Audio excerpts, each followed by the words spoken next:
Hi friends, இந்த உலக வரலாற்றிய எல்லா காலகட்டங்களிலும் ஒரு குறிப்பிட்ட விஷயங்களை யாருக்கிட்டையும் பகிர்ந்துக்காமல் இருக்கிறப்ப தான் நம்ம ரொம்ப ஸ்ட்ராங்காக மன வலிமை மிக்க வெற்றியாளராக மாறுவேன்னு சொல்லிட்டு எல்லா வல்லுநர்களும் சொல்லியிருக்காங்க. அதில் ரொம்ப முக்கியமான 5 பாயிண்ட்ஸ் தான் நம்ம இன்னைக்கு இந்த வீடியோவில் பார்க்க போகிறோம். வாங்க ஸ்டார்ட் பண்ணலாம். First point, don't share your dreams. நீங்கள் உங்கள் வாழ்க்கையில் தொலைநோக்கு பார்வையோட ஒரு லட்சியத்தை அடையணும்னு சொல்லிட்டு நீங்கள் ஒரு கனவுல அதையெல்லாம் இமேஜின் பண்ணி ஒரு பிளான் வச்சுருப்பீங்க. அந்த கனவு உங்களுக்கு வந்திருக்கிறதுக்கு காரணமே கடவுள் அந்த ஒரு லட்சியத்தை உங்களால் மட்டும்தான் அடைய முடியும்னு சொல்லிட்டு உங்களுக்கு கொடுத்துருக்காரு. இப்போ அந்த ட்ரீமை உங்கள் ஃப்ரெண்ட்ஸுக்கோ உங்கள் ஃபேமிலி சர்க்கிளுக்கோ இல்லை உங்களுக்கு தெரிஞ்சவங்களுக்கோ நீங்கள் அதை ஷேர் பண்ணிங்கன்னா அவங்களோட ஒப்பீனியனை அவங்களோட எக்ஸ்பீரியன்ஸ்க்கு ஏற்ற மாதிரி இதெல்லாம் நடக்க சான்ஸ் இல்லை, இது ரொம்ப கஷ்டம், இதில் இவ்வளோ நெகட்டிவிட்டி இருக்குது, இவ்வளோ ப்ராப்ளம்ஸ் வரும்னு சொல்லி அந்த லட்சியத்தை உங்களெல்லாம் பண்ண விடாமல் பண்ணிவிடுவாங்க. ஸோ உங்கள் கனவை யார்ட்டும் ஷேர் பண்ணாதீங்க. அந்த கனவோட லட்சியத்தை நீங்கள் மட்டும் தான் அடைய போகிறீங்க. So please keep it secret. ரெண்டாவது, டோன்ட் ஷேர் யுவர் சேலரி. இப்போ உங்கள் சம்பளம் அதிகமாக இருந்து நீங்கள் மற்றவங்ககிட்ட ஷேர் பண்ணிங்கன்னா அவங்க கண்டிப்பாக உங்களை பார்த்து பொறாமப்பட வேண்டியது இருக்கும். ப்ளஸ் அதுவும் இல்லாமல் நீங்கள் வேறு எதுவும் தப்பான வழியில் தான் இவ்வளோ சம்பாதிக்கிறீங்கன்னு சொல்லிட்டு நினைப்பாங்க.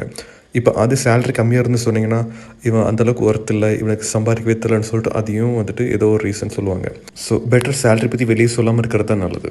Third point, don't share your problems. உங்கள் க்ளோஸ் ஃப்ரெண்ட்ஸ் இல்லை உங்கள் க்ளோஸ் ரிலேட்டிவ்ஸ் கிட்ட போய் உங்கள் ப்ராப்ளம்ஸை பற்றி சொன்னீங்கன்னா அவங்க கண்டிப்பாக ஏதாச்சும் உங்களுக்கு ஆறுதலாக 2-3 வார்த்தை பேசுவாங்க. பட் ஆனால் இப்போ அதே அடிக்கடி உங்களுக்கு ஏதோ ப்ராப்ளம் இருக்குன்னு சொல்லி திரும்ப சொன்னீங்கன்னா அவங்களே உங்ககிட்ட டிஸ்டன்ஸ் மெயின்டைன் பண்ண ஸ்டார்ட் பண்ணிடுவாங்க.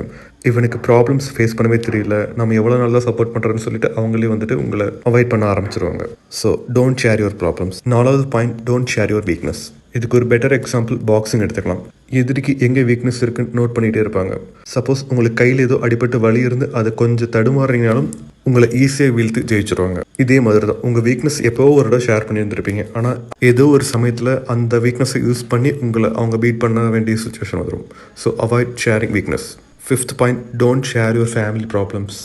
இப்போ உங்கள் அப்பா அம்மா கிட்டேயோ இல்லை ஒய்ஃப்கிட்டயோ இல்லை ஹஸ்பண்ட்கிட்டயோ ஏதோ ஒரு சின்ன மிஸ் அண்டர்ஸ்டாண்டிங் இருந்துச்சுன்னா அதை வெளியே யார்ட்டையும் சொல்லாதீங்க. ஏன்னா இந்த உலகத்தில் எல்லாருமே நல்லவங்க ஈஸியாக சொல்லிட முடியாது. ஏன்னா முக்கால்வாசி பேருக்கு அடுத்தவங்க பிரச்சனைகளை மூக்கு நுழைக்கிறது தான் மிகப்பெரிய வேலையாகவே இருக்கும். பட்டிமன்ற தலைவர் மாதிரி நீ இது பண்ணதான் கரெக்டு, அவங்க பண்ண தப்பு, நீ இதை பண்ணு, இனிமேட்டு இப்படி செய்யாத, இனிமேட்டு அப்படி பண்ணிப்பாருன்னு சொல்லிட்டு அவங்களா ஒரு சஜஷன் கொடுப்பாங்க. அந்த மாதிரி பண்ணால் நமக்கு இன்னும் மேலும் ப்ராப்ளம்ஸ் அதிகமாகும். ஸோ இதுக்கு பெஸ்ட் சொல்யூஷன் நம்ம ஃபேமிலி மெம்பர்ஸ்கிட்ட நம்மளே மனசை விட்டு பேசி அந்த இஷ்யூவை நம்மளே தீர்த்துக்கணும். ஸோ இதுதான் நல்ல ஸ்ட்ராங்கான பர்சனுக்கான அடையாளம். இந்த 5 விஷயங்கள் நீங்கள் வெளியே சொல்லாத வரைக்கும் உங்களை யாராலையும் அசைக்கவே முடியாது. உங்களோட இலக்கை நோக்கி நீங்கள் பாட்டு ஸ்ட்ரைட்டாக போயிட்டே இருக்கலாம். வெற்றி நிச்சயம். வீடியோலேருந்து கண்டிப்பாக உங்களுக்கு ஒரு தெளிவு வந்திருக்கும்னு நம்புகிறேன். இந்த வீடியோ பிடிச்சிருந்தால் லைக் செய்யுங்க, ஏதோ ஒரு வரியில் கமெண்ட் பண்ணுங்கள். அது எங்களுக்கு ரொம்ப ஊக்கமாக இருக்கும். விடாமுயற்சியுடன் நல்லதே எண்ணுங்கள், நல்லதே செய்யுங்கள், நல்லதே நடக்கும். நன்றி, வணக்கம்.